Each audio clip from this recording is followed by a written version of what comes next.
నమస్కారం. గోడ మీద వార్తలకు స్వాగతం.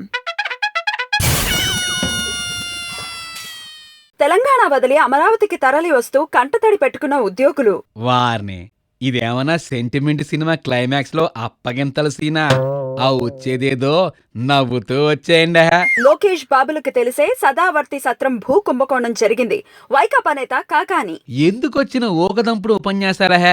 అంత ఖచ్చితంగా తెలిసినప్పుడు ఏ కోర్టుకో ఆధారాలతో పోకుండా అమరావతిలో కొత్త సచివాలయ నిర్మాణ ప్రాంతంలో 3 అడుగులు కృంగిన నేల, స్వల్పంగా దెబ్బతిన్న భవనం. పనాళ్ళు పందిరేస్తే పిచుకులొచ్చి పడగొట్టినాయని పాత సామెత.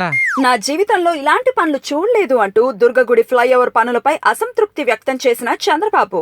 రైతు కొద్ది గుర్రం అని పాత సామెత.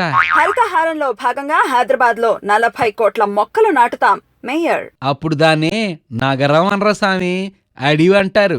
రాష్ట్ర వ్యాప్తంగా టీఆర్టీసీ జేఏసీ ఒక్కరోజు సమ్మె. ప్రభుత్వం ఇచ్చిన హామీలు నెరవేర్చాలి అని డిమాండ్. టికెట్ రేట్లు పెంచినందుకు చేస్తే గీస్తే జనం చెయ్యాలా? ఇదేంది రివర్స్ గేర్ అవ్వారం? ఎట్టకేలకు ప్రారంభమైన చిరంజీవి 150వ సినిమా షూటింగ్. ముందుగానే పాత రికార్డులన్నీ తుడిచిపెట్టుకుంటే తిరిగి రాసుకోవాల్సి ఉంటది.